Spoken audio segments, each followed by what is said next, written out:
This is Rudy Jacinto from El Precio del Éxito, Carlos Rosado from Fox Sports MX, and we're honored to have Brian Pariani, four-time Super Bowl champion with the San Francisco 49ers and the Denver Broncos. He also coached the Minnesota Vikings, the Houston Texans, offensive coordinator for Syracuse for a year.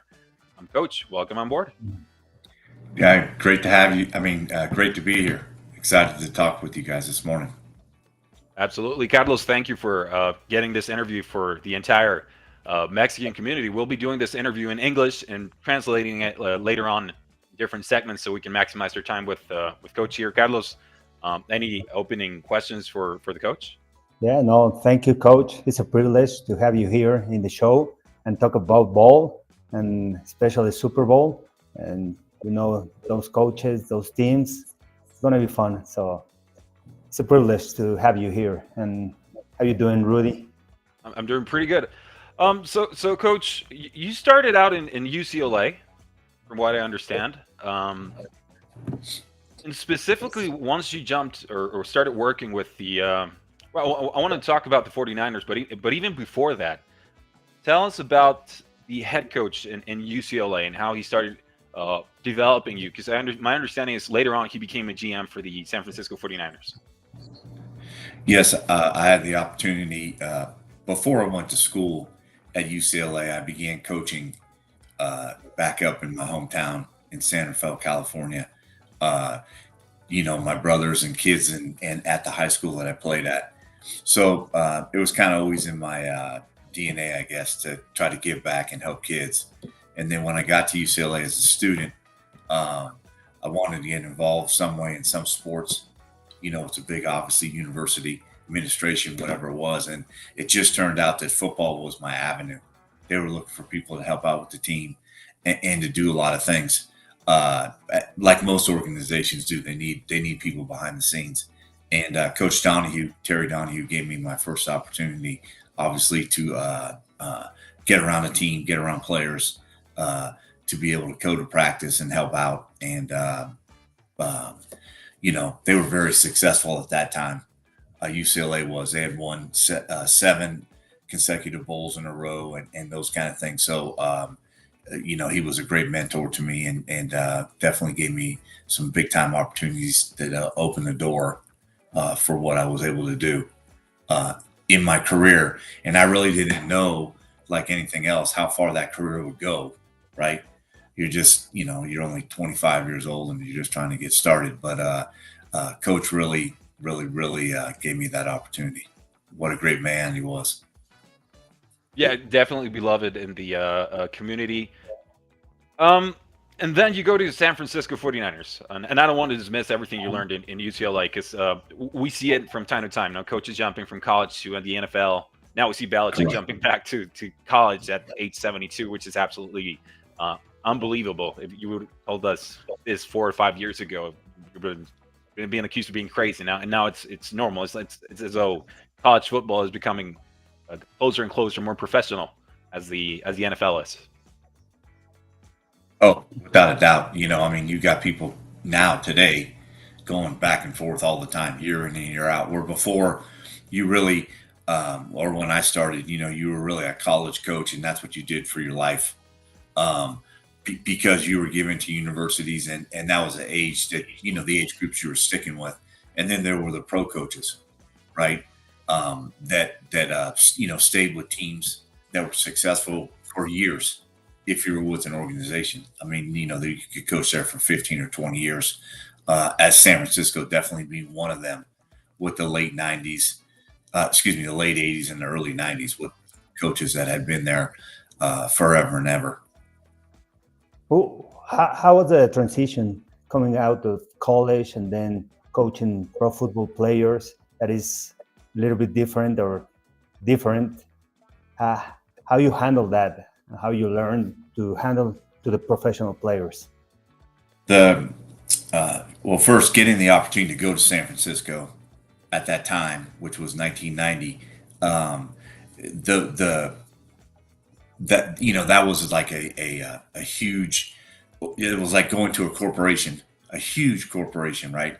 And learning whatever you could and trying to master as many things that they were teaching, doing, because obviously they were one of the best to do it at that time, and they're one of the greatest organizations.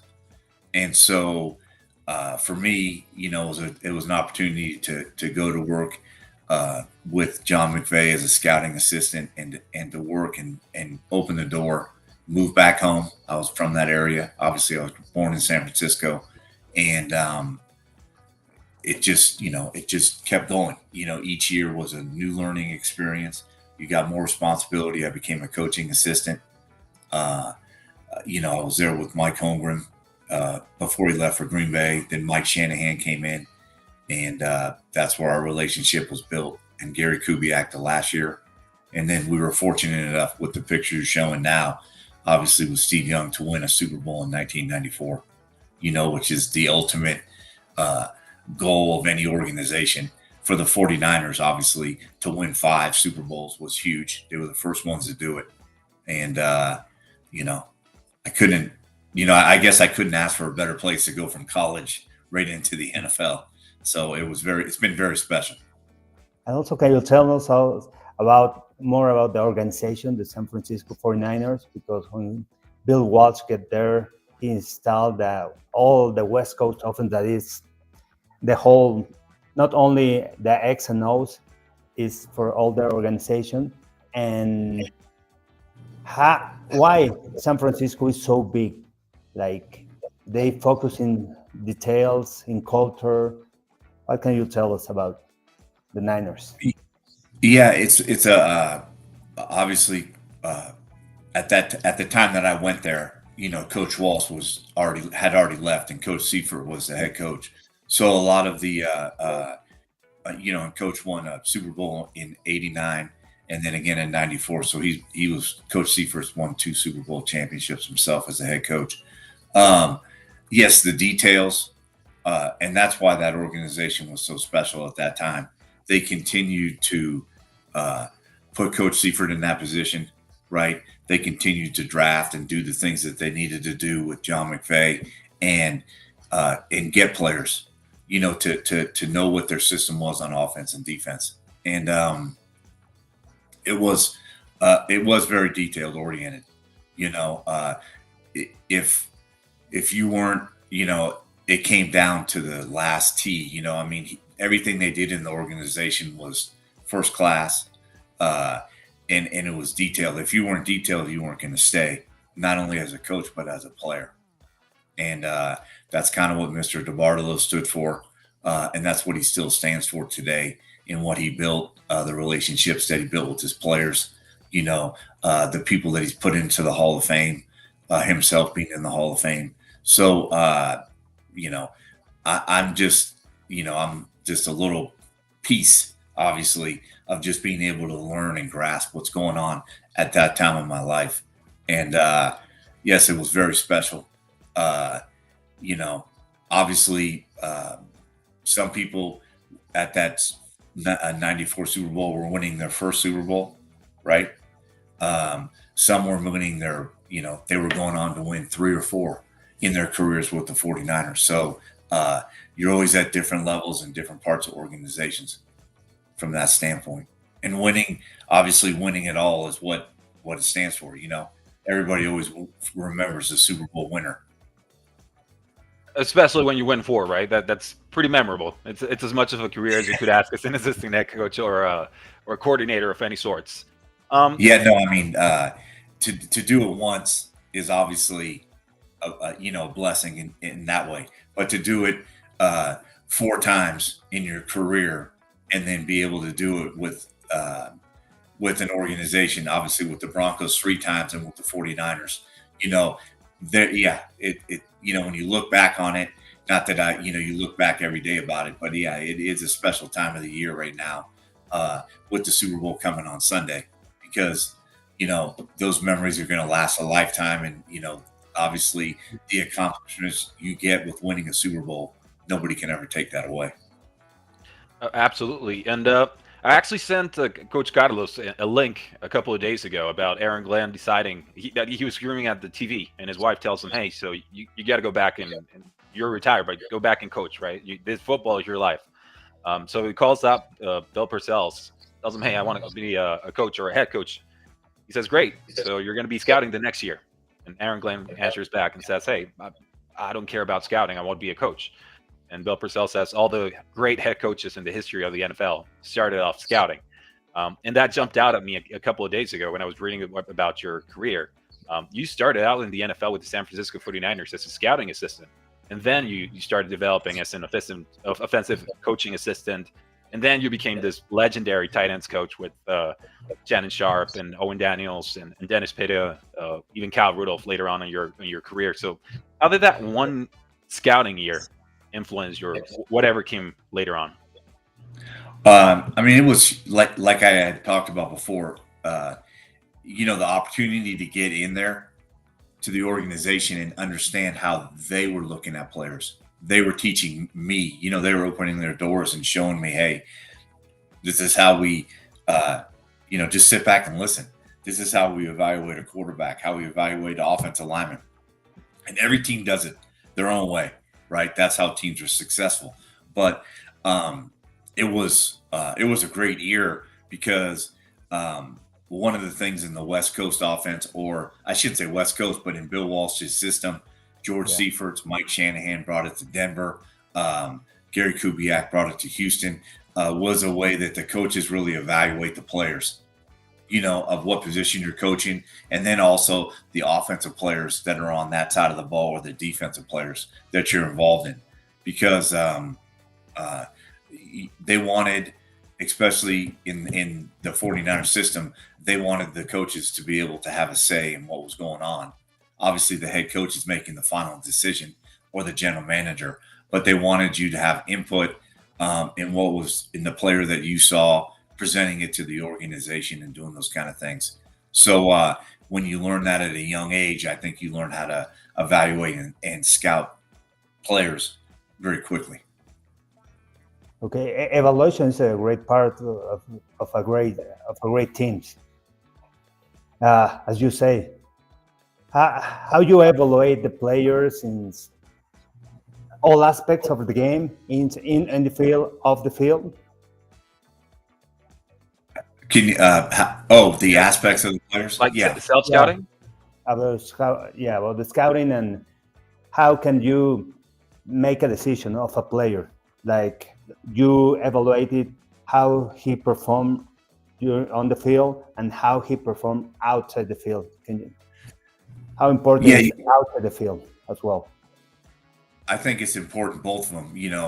Their character off the field is huge. But the thing that doesn't ever lie is the tape. What kind of effort are they giving on tape? Can you see that there will be a elevation of that player once he gets into the organization based on the position that he plays? Will he grow? Right? It doesn't matter if a player's coming from middle school to high school, from high school to college, or from college to the pros. Okay, they need to continue to get better. Do you see qualities that are going to happen into that deal? And that's part of coaching, right? You have to be able to take something and you need to make sure that you continue to elevate that to the team, right? Once that player is on your team, so and have a scheme for that. I think that's very important for all things to be tied together, because if that happens, sure, there's mistakes that happen, but if it doesn't happen more than 80 or 90% of the time, then something needs to change. And most of the times, the teams that fail or aren't on the same page are the ones that are staffs are getting replaced, etc., within every level of sports.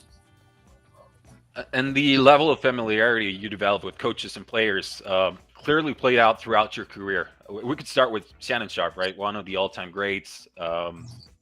He followed you later on in his career to Denver. He took a 1 or 2 years off, and he said, "No, you know what? I think that Pariani system really works out for me," and Kubiak as well. And I think that really is the greatest compliment a Hall of Famer can give a coach. But we're talking about a career and years in which he was leading the NFL, like 96, 97, 98. He was averaging 72 catches in a 3-year span, just 5,373 yards, 38 touchdowns, 425 receptions with you.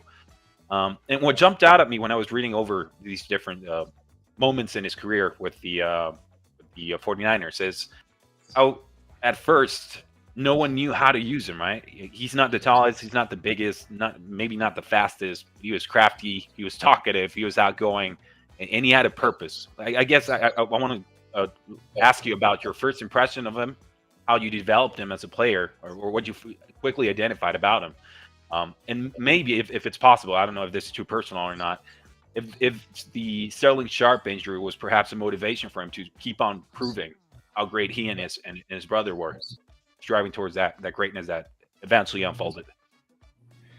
Yeah, a lot of different, obviously, questions that you fired out, which is fine. But the thing that Shannon was already in Denver before we got there, and he was already had great receiving skills, and they were using him as a slot tight end and as a receiver, a stand-up guy, like you said, and he was very effective. And John had a lot of confidence in him before we came to Denver in 1995. But one of the things that makes you probably a complete tight end is being able to block, and that was something that I don't know if it was really asked of him per se in the system that he was running in Denver. It was more of, hey, go get open and you'll make those plays. And the numbers, like you were talking about, were continue to grow and do those things. But the more he lined up as a blocking tight end and learned how to block, right, and what the importance of blocking was to his career, then I think he started to see that, wow, the tight end position will evolve, right, as I continue to do this. All of a sudden, here comes Terrell Davis in the draft in 1995. Okay, it's just not a quarterback that wins a Super Bowl. There's all pieces to the puzzle.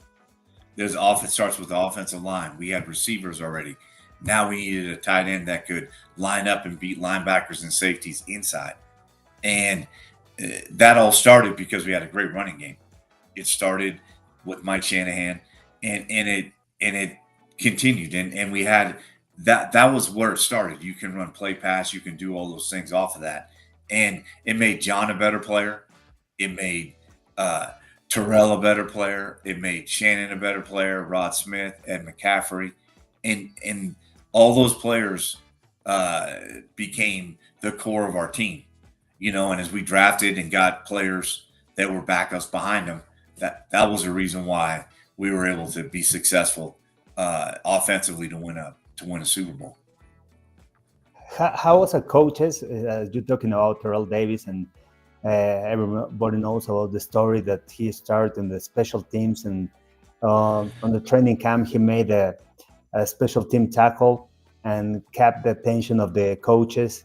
How was for you as a coaches to give the confidence and then start giving the ball as a running back? He was rookie, and when you get in the league and you're rookie, you got to start on special teams. Yeah, I mean, the play that he made, we were over in Tokyo playing the 49ers in a preseason game, and he went down on a kickoff and, made a huge tackle. Those are things that when you have a team, and obviously a team's made up of veterans and rookies, right? But when the veterans see a rookie do something special, especially on special teams, they're going to stand out at their position, okay? But they don't always see that because they're the sixth or seventh person in that position, right, in training camp or whatever that it is. When they see somebody do something like that that's special, they know that person can help them. And they're going to find a way to say, hey, we need him to be a running back. We need him to play more. Not that they can go to the coaches and tell them that.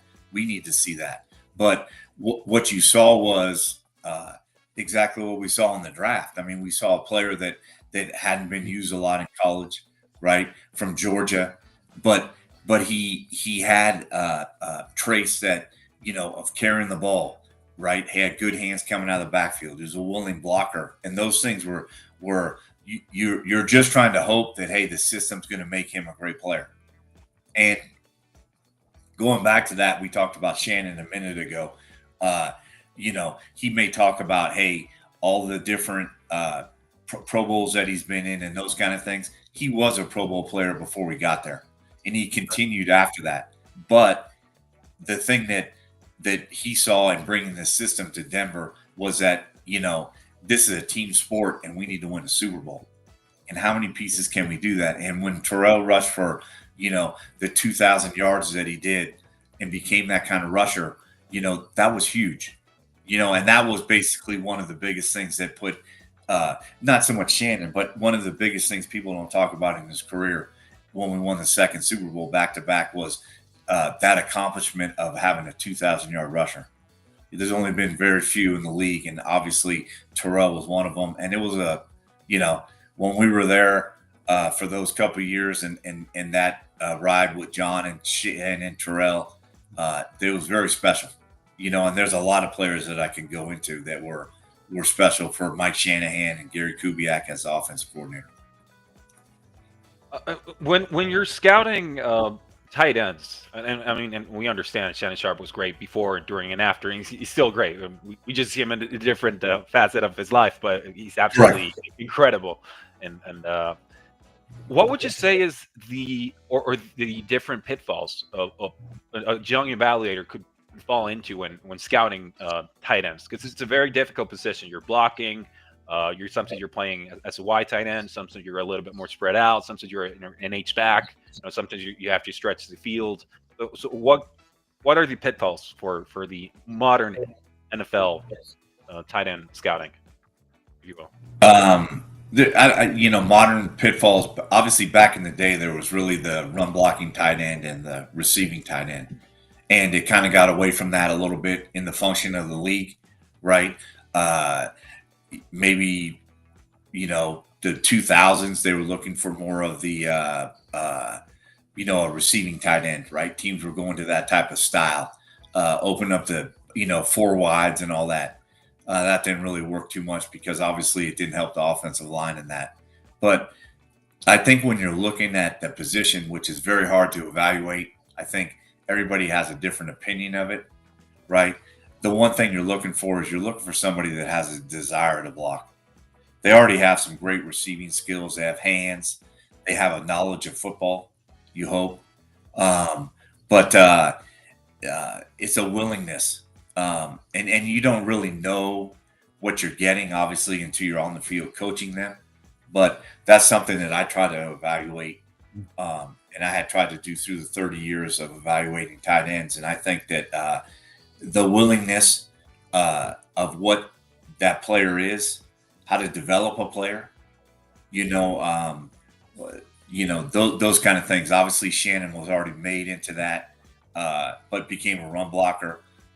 Owen Daniels was drafted in Houston. One of the traits that I look for, and I've been very fortunate in my career, I'm looking for longevity. Okay. I'm looking for somebody that can play at least a 10-year career. I know that's a high ceiling to look at, but a lot of the players that I've been around played a long, long time if you look at their career. And it doesn't mean there's not an injury to overcome, but it means that, they fit a system that we used. And I think that's important, because and they wanted to stay and play in that system. Hey, Coach, you're talking about talent, and in this program we talk about the culture of the teams that makes to the next level to Super Bowl. So, being in 4 Super Bowls, how you build the winning culture of those teams? Can you explain us a little bit more about culture in the team? I think. I was going to say, if there's a common thread, maybe through all the different franchises that were successful, things that could be replicated by teams or are often forgotten by teams that just can't seem to get a successful season up and running.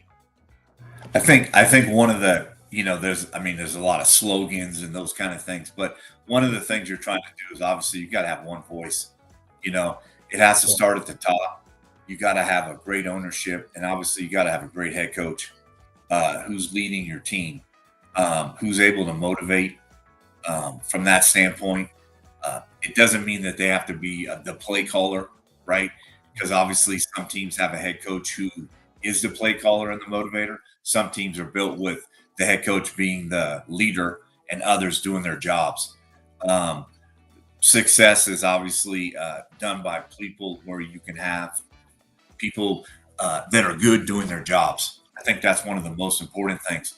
But the other part is that obviously you need to have a team that's built of, they're all different individuals, but there has to be, the team has to take over at a certain point, right? Your leaders have to be able to go in there and lead in the locker room, lead on the field, lead through adversity, okay? And because that's what the game's about. And coaches are going to motivate and try to do those things, but the players are the ones that need to make sure that they can get themselves going when times are good and when times are bad. It's a long season. And that's where you're seeing continuous teams obviously get into the Super Bowl. We were fortunate to do that in many aspects of what the Broncos were. Obviously you have Gary's picture on there. He was able to do that as an assistant in Denver, right? And then he came back as the head coach of the Broncos in 2015 and lead the team to the Super Bowl. Okay. He was still the head coach of the team. There was great players there, right? There was Peyton Manning. That was a different type of offensive system, right? DeMarcus Ware. There was a lot of different factors that were involved, but Gary was a leader. He was the one that put that together and motivated that team to go do what they had to do. And to me, that's why you see the Chiefs with Coach Reed, obviously trying to get to a three-peat, right? Or 4 out of the last 5 Super Bowls. You see Philadelphia back there for what? The third time in 2 years, if I'm right? Yeah. Yep. Or 3 years, I'm sorry. Yeah, second time in 3 years, my fault. So there's something positive going on in Philly. If I'm, have they made changes since they played the last time? Yeah. What do they have? They have a great running back. Okay. They got a great defense. Okay. We can talk about all the offensive things, and you were asking about culture and leadership, but one of the things that wins championships is defenses. Yeah. Okay. You forget about that. And that's why you become a world champion, is because your defense takes off and goes in the playoffs. So I realize you also have interest in basketball. I understand you played 3 sports in high school. That was football, basketball, and maybe track and field. Baseball. Okay, so if defense wins championships, you're telling me that's why the Mavericks sold Luka Doncic to the Lakers in exchange for Anthony Davis? I just have to ask. I'm not. It's funny. I'm not really at this time of the year. You know what I mean? I haven't really picked up on basketball. Okay. Not to say that it doesn't exist. I'm more of a college basketball guy. Okay. Waiting for the NCAA tournament, but that could be a piece to their puzzle. I'm just trying to make sense of it, but you mentioned it. I'm like, well, maybe that's it, but I still don't like the trade. So we move on to the Baltimore Ravens, right? And this is where we find Owen Daniels goes later on to the team, if I remember correctly, at least for a season. And then we see Dennis Pitta was already there. Great start to his career. Started struggling with hip injuries. It was one hip injury, and then it was the second one. He comes back, I think, around 2016, produces, at least defensively, his most complete season, has an over 100-yard game in that one season, and then he struggles once again with that hip injury, the third time, and that was it. How difficult was it working through that? Because even Joe Flacco said, "Hey, Dennis Pitt is back. Like I see him playing after that second hip injury surgery. He looks good to me. Like he's ready to go." And then the same injury strikes again. That one part of his career just always struck a chord with me. Yeah, I mean, obviously. Excuse me, we had a chance to go to Baltimore, and Gary was obviously the offensive coordinator. What a great organization that is to work with John Harbaugh and Ozzie Newsome, Eric DaCosta, and the things that they do. And he was coming off that hip injury when we re-signed him, I should say. He was a free agent, and Owen Daniels signed as a free agent. I believe that you always have to make sure that you have 2 tight ends on your team that can do multiple things. And if it's not 2, sometimes 3. But to answer your question on Dennis, yeah, he was a receiving tight end. Was very successful in what he did, obviously, when he came out of BYU, and was Joe Flacco's safety valve and those things. He was another person that it was kind of exciting to get my hands on, per se, in those training camp off season and before he got hurt against the Browns that year, because he was beginning to continue his career, push his career into the run blocking phase. Owen was helping him do those kind of things. He was seeing that, hey, if we do run the ball, which is our philosophy, right, that it can make our position that much more credible, in some of the areas that he was great at. Right now, all of a sudden, because he's not lining up outside playing against a safety or a nickel all the time, he gets to run against linebackers, which he can use his skills inside to win. And he was a great competitor. Joe, obviously from the offensive side, that team was run by Joe Flacco, who was, he had already won a Super Bowl, right? They've actually won 2, and he not with Joe but Joe had won a Super Bowl before that, and he was great to be around, boy, as a leader, as a quarterback, as a competitor.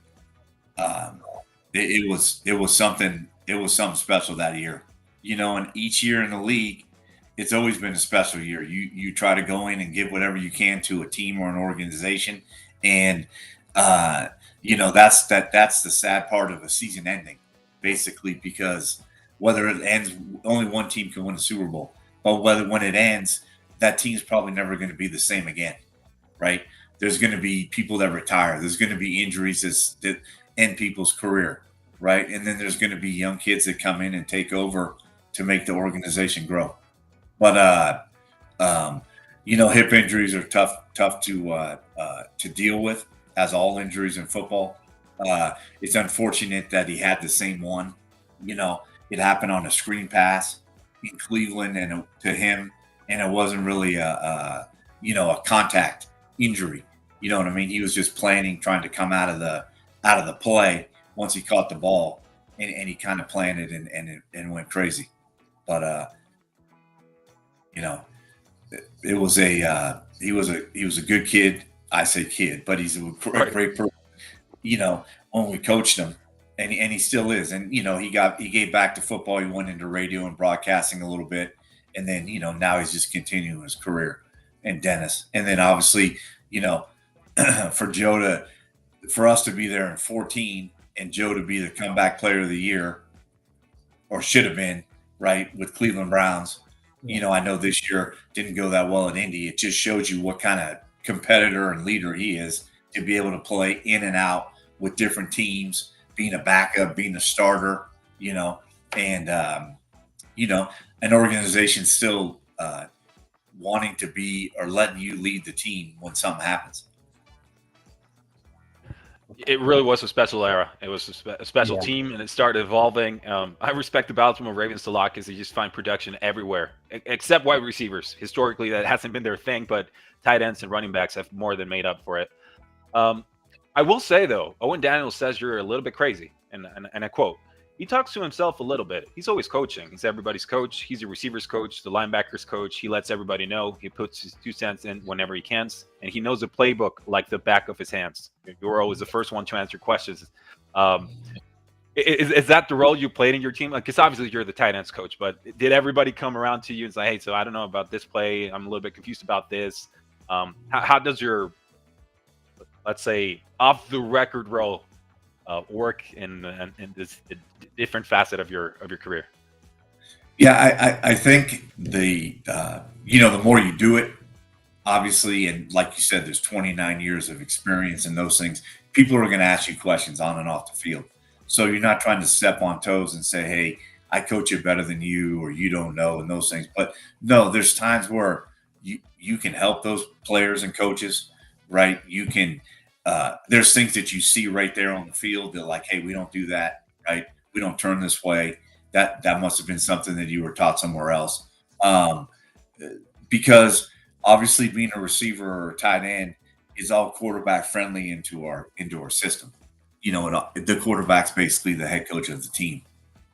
But there's times where I can go crazy and do those things. It's not crazy like you're it's more of an intensity thing. I guess that's what it is. A motivation and those kind of things of how you coach. Football is very much a mental game. I think people think of it as more of a physical game because what they see on TV, but it's very mental. And if you're not mentally prepared by a coach or an organization, other players, when you hit adversity during those 60 minutes of football, that's what you're trying to prepare people for. Your brain into their body, basically, as a coach. I would like to start talking about the Super Bowl. And talking about those defense. Start with the defense. First, talking about how you can compare the Eagles' defense, this defense, against the defense that you play in the Super Bowl 50, the Denver Broncos. Obviously, the Eagles' defense right now, being number one in a lot of categories, is huge. It's carried them throughout the season. Their front four, and I say front four, but it could be their front 6 or 7, because they rotate so many good defensive linemen and edge players on the field, is the key to what they're doing.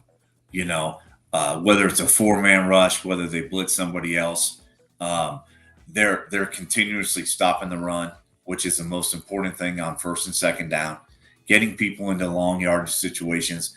Coach Fangio has always done a great job with that.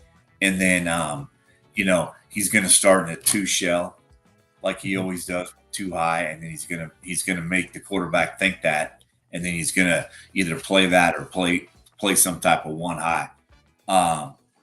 But what they do is all sound. Their front four starts it.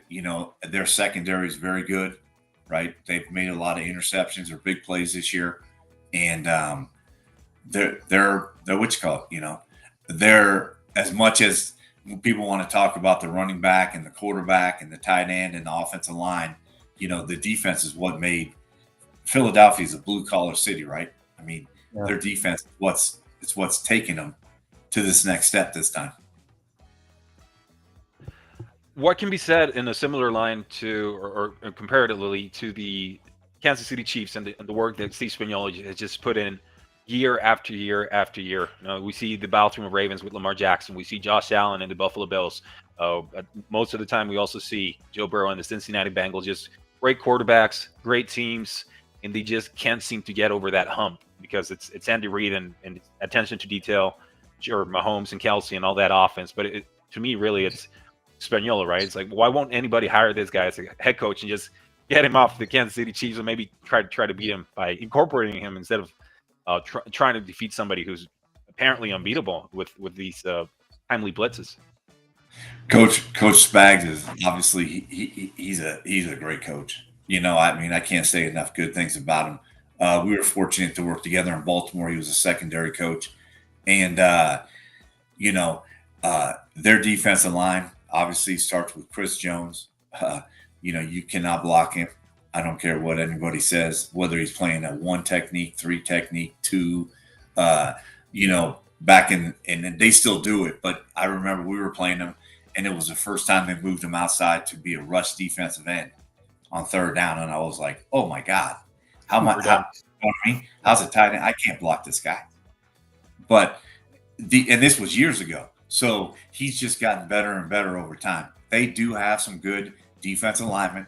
I like the kid from Purdue, the end that they have. I love, their linebackers do some things.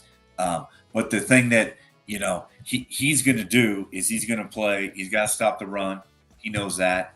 He's going to play man or zone, okay, whatever he wants to do.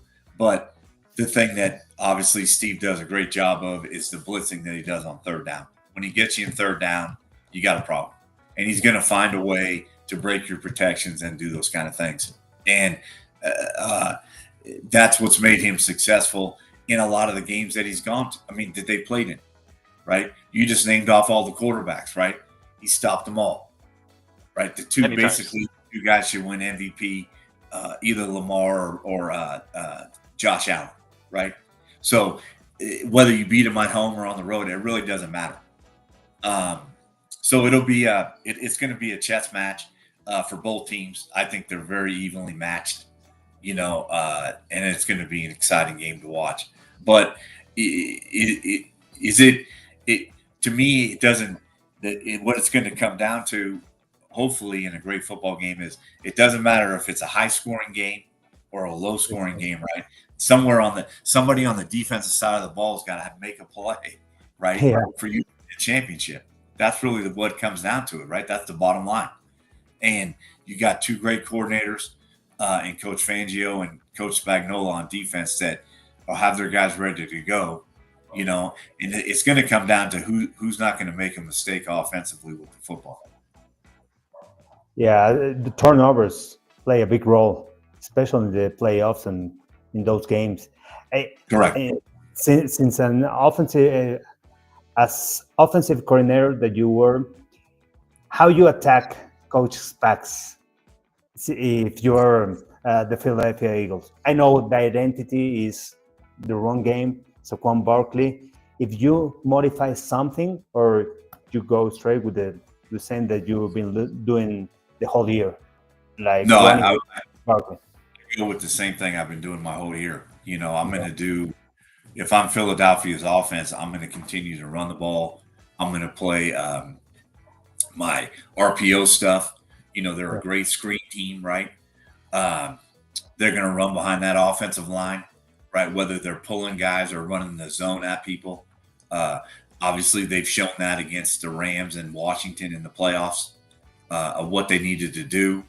The quarterback, had I think he was 20 of 28 in the championship game against Washington. They scored 55 points. So they finally got a lot of the things they wanted to get going from an offensive standpoint. And one of the, he's got two receivers. If you play not only two, he's got the two big receivers outside. Yeah. You play man coverage. So Philadelphia can beat you in a lot of ways with their skill guys. But there's a stat out there, and I if you give Barkley the ball 5 or 28 times, right? I don't think he's been under 100 or something yards. So not using the average of what's happening there, but I think that, the more carries he gets, the better he gets. And he can wear a defense down big time. Okay. Any other questions about the Super Bowl, Carlos? We talked about the defense. We talked about the running game. I want to ask you about the Tush push. What makes Philadelphia make the Tush push like perfect? It's not something that I have been a part of per se. I can't tell you what has made them be that successful. I mean, it has been, right? The tush push from the 2-yard line, 3-yard line, short yardage, whatever it is. But, to me, it's that they stay so low of what I saw, when they put it together. I'm talking about low, the inside guys, right? Of the line and those things. And is there a way to stop it? I can't say that there isn't. Do you jump off sides like Washington tried to do and hope they move? Maybe that's the way. But the other thing, we talk about Philadelphia and what they're trying to do tush push wise. You can't go to sleep on what Kansas City's offense can do, right? Yeah. Mahomes is playing at a high level, right? It's an RPO system. It's a lot of motions and shifts and bells and whistles that Coach Reed has that he's still running the West Coast offense. That's really what it is. I mean, they're still running the zone scheme, a counter scheme, draw scheme. I think two big players that'll be obviously the running back's going to be huge, whether it's Hunter or Pacheco. But I think the two factors that they need to use in this game, obviously, is Kelsey and Gray, the two tight ends, because I think Philadelphia, and not to have any negatives on defense, they've struggled against tight ends throughout the year with their linebackers and stuff. So I think if you have those two kids on the field and they can both make plays, we've seen it throughout time, whether it's Gray or Kelsey, Mahomes believes in them. That could be something that you see throughout the game, maybe as it goes on. You know, those two kids, and I say kids, but those two players, right? Obviously, you know, you got and all the names. You know what I mean? That number one, whoever number one is, that speed that he has, right? That you saw in the Buffalo game was unbelievable. Philadelphia may have better man coverage guys if they do that, right?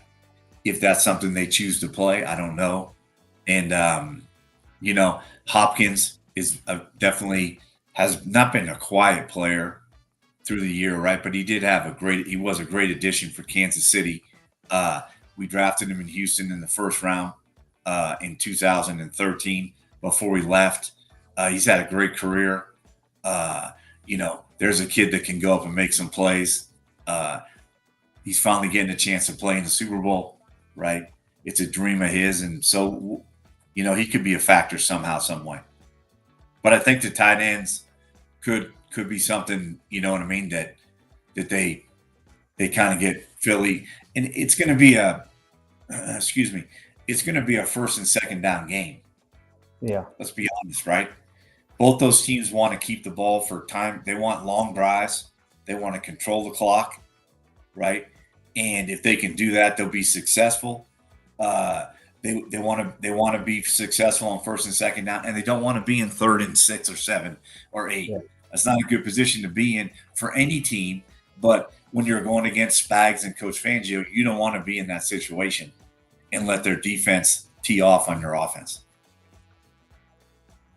Yeah, we have great tight ends in this game, and you talked about Travis Kelce, you talked about Noah Gray, who I think will have 2 or more receptions in this game. The over/under is 1.5. On Philadelphia's side, Dallas Goedert, he came back from an injury. He's been producing incredibly well, even in that snow game. He was just balling his mind out. And behind him, Frank Calcaterra has had a role. No, he had his moments. He's probably better as a blocker, I think, than receiver right now, but. What can you tell us about Philadelphia's tight ends to maybe not sleep on them, knowing that Travis Kelce is perhaps the biggest name in the game at the position? Oh no, no, I don't take anything away from Goddard at Philadelphia. He's right up into that, you know, of being in the NFC. You know, there's a lot of ones we could say the names of the guy, you know, that they're individual producers for their teams. But Goddard has made a huge impact coming off that injury, as he did at the end of the season. You know, there's another guy. He's good for 85, right? That's if you look at that, you know, I mean, that's 10 yards pop. He's definitely a safety valve for Jalen Hurts, right? Whether he's running the out route or some type of sit route or something, he's going to get open, right? He has that feel and zone coverage to make those big plays.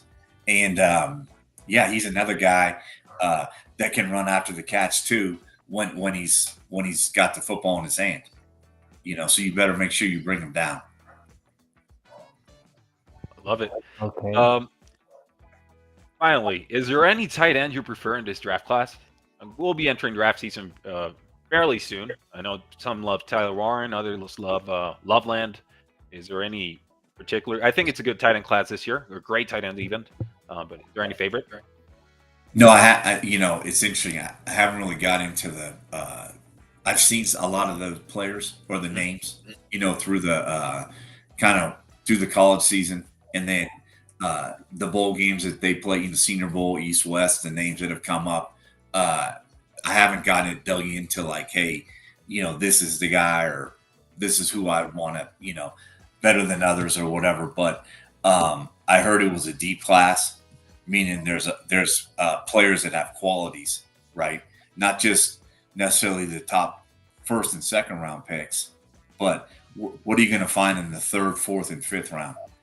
Is it just a numbers game, like, or do those guys legitimately can they help a team? And that's something that obviously organizations are going to start digging into, once they get back to work after the Super Bowl. Absolutely. In Mexico, we're watching for Elijah Arroyo, the tight end for the Miami Hurricanes. Yes. Fairly good candidate for tight end number 3 in this class. We'll see, but definitely something Mexico's going to be watching out for. Carlos. Yeah, he had a good. I saw some things, just looking at some different things that happened at the Senior Bowl. I heard he did a lot of good things down there from that standpoint. So it'll be interesting, once you start putting his whole tape together, because the draft evaluation process, like we were talking about before, there's on the field, there's character stuff, there's things that he's done at Miami, from that standpoint that are not just this year, but last year too, that make a player. And I'm just using him because he's on the screen. It could be Warren at Penn State. It could be the other kid Loveland at Michigan.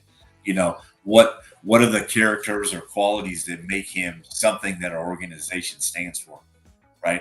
Everybody's going for, everybody has a different look, right? Of what they want in a tight end for their systems. Because there's 32 teams, obviously, that have different offensive philosophies. So. Okay. Pick the right one and make him fit. Yeah. Exactly. Him up and maybe hire Pariani to train him up. He knows a thing or two about tight ends, right? Yeah, that'd be great. All right. Carlos, any other additional questions? Yeah, just a final questions because I know, and I met you in Mexico 2 weeks ago that you came here. What are the advice that you can give to the Mexican players that want to play this game in the next level? And you saw some players from Pop Warner, from youth players. What is your advice for those guys? I would say that, it's just like even here, you need to continue to work on your craft, the details of what goes into a sport that you play. Throwing and catching is easier said than done sometimes. Okay, go out there and throw with your quarterback, catch the ball. Okay, be precise in the routes that you run. Learn how to block. Okay, and I'm just talking about tight ends. I'm talking about all players, right? Offensive linemen. Okay, understand the angles, understand where the ball's going. Just basic things that can help you become a better football player. And then hopefully, like you were saying, and some of the things that we did down there in Mexico City that last weekend, to a small amount of kids, right? And hopefully we can get around a lot of them. But to teach them the details and to get them to understand that it's not just going to happen in one day or one practice. Okay. And we try to explain that to kids up here, right? It doesn't matter if you're the most talented or not. That doesn't mean you're going to get to that next level, right? But just because you put on the jersey and you play for that team, it's something that you have to. It's something that people will see in you, right? Develop and hard work, and understanding football or the game. And this doesn't matter football. It doesn't matter if you're playing basketball, soccer, baseball. You need to continue to practice, okay? And if you're good, people will find you. But if you're good, there's always going to be somebody behind you that might be better. So don't just not practice to say you're good, okay? I think that's where today, even up here in society, people think they're good. And it's like, but you need to take the next step to be better, right? Yeah. Don't let somebody come behind you. And that, it's basically details, and going back to the basics. Yeah. If you want to succeed in sports, I know that's an old slogan maybe that's gone by the wayside, but that's what it's all about, right? The faster, the stronger, and the more mentally prepared you are, the better player you're going to be, and maybe the most noticed player you're going to be from coaches and players and those things. But it's tough. Playing sports is a hard deal in college, high school, and the pros. It doesn't matter. I don't think it matters in what country you play in, because you still have to study, you still have to go to school still, you still have to do all the things of being a kid, right?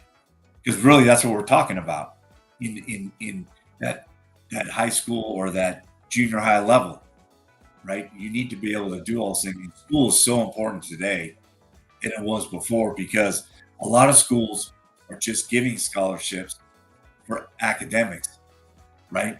Yeah. Just so that you get a chance to play. And then they're using the academic part to let you play. Where before it used to be the athletic part and then the academic part. It's kind of like flipped. So we got to have those, as Carlos knows, we have to have those conversations about how important school is, how good are your grades. It's only going to get more difficult with how the transfer portal and college football is starting to evolve with all the rules changes. Keeping a stable program in college and the NFL, it's certainly going to be a pretty wild. It's wild, and so, but before you can get into the wildness or the madness, I tried to explain, you need to make sure that you're taking care of what you can do as a player, how you can lead your team, how you can become a better football player. And if you can do that, I think good things happen right? And don't worry about all the other million things going on. Just worry about what you can focus on. And the opportunities can hopefully come by the way things are, becoming more magnified between countries and et cetera. Whether our kids going to the United States to go to school, whether our kids from the United States coming down to Mexico to play in some of the pro leagues in Europe and those things. So what you're getting is you're still getting the ability of, and Carlos knows this too, you're still getting the ability to play the game, right? Yeah. Somebody hasn't said, no, you can't play it. They're saying, hey, there's still an opportunity, right? And that's, as a player, that's all you can ask for, right? Is an opportunity to go out and play if that's something you love to do. Yeah, absolutely. Good's not good enough. That's really what I take from this interview. So strive to be great. Yeah. Try. Yeah. Yeah. Absolutely. And not even try to make sure that you're you know what I mean, that you're working at your craft, right? Yeah. Even if it's not football season, you're still working. You're still doing something on one day to work on football. If you're a basketball player, right? We always go shoot hoops, even if we're not in the gym. Okay. If you're a baseball player, go out and hit. There's so many things you can continue to do even when the coaches aren't around. Yeah. So, that's right. Yeah, we have to try and we have to fight, and you don't always find the reward, but you have to fight for it, right? You have to pay it up front, and then if the reward comes, that's great, and if it doesn't, at least you have the peace of mind of knowing you gave it your all. So I would ask you, Coach, as a final thought, it is the name of the channel. What is the price of success? What has the price of success been in your life? I mean, that the price of success is a lot of dedication to your job. Been very fortunate that I've in my success has come from others' success, meaning a team or a coach or a player, and building relationships that way, and being able to say, I was just a piece of the puzzle that made that happen. And that's kind of the you need people that are workers to make things happen. You need the leaders don't become leaders without people that are doing things behind the scenes for them and making them better. And same with the players. And so that's been my what do you want to say? It's claim to success. You know, I mean, I was just glad to be part of those organizations and do my part. And you know, everybody's going to flourish from when there's success of others. You know, I think sometimes people forget those things. You know, they want to jump ahead of the game or the curve of what it really means to learn. Like you were asking before, you know, be led by people, right, and then be able to take that and go on to other organizations. Okay. Okay. Hopefully that answers your question. No, it absolutely did. It absolutely did, and we're so grateful and thankful for the 1 hour interview you've given us already. Please enjoy the Super Bowl. Wish you all the best in your upcoming endeavors. Carlos, thank you for getting this interview and making it happen. And we don't get this sort of information, this level of detail into the insights and outs of the NFL, and we'll be translating this interview for sure. And Coach Brian Pariani, thank you for your time, and congratulations on your success. I appreciate it. It was great to be on with you guys today, and you know, I hope everything, you know, everybody gets to watch the game, and you know, whatever team they're rooting for, they're happy and is successful at the end of the day on Sunday. But thank you. I appreciate your best time. Thank you. Oh, thank you, Coach. And who you rooting for Chiefs, Eagles? I'm kind of neutral in that standpoint, just kind of like I was when I was explaining the teams. You know, I just think it's going to be a pretty, you know what I mean? It'll be a great game. I mean, they played a couple years ago and it was 38-35, right? And interception sealed the game. So I don't see a lot of difference this time, meaning how close it's going to be. So we'll see. We'll see. Yeah. Thank you, Coach. Thank you very much. All right. You guys have a great day. I appreciate it.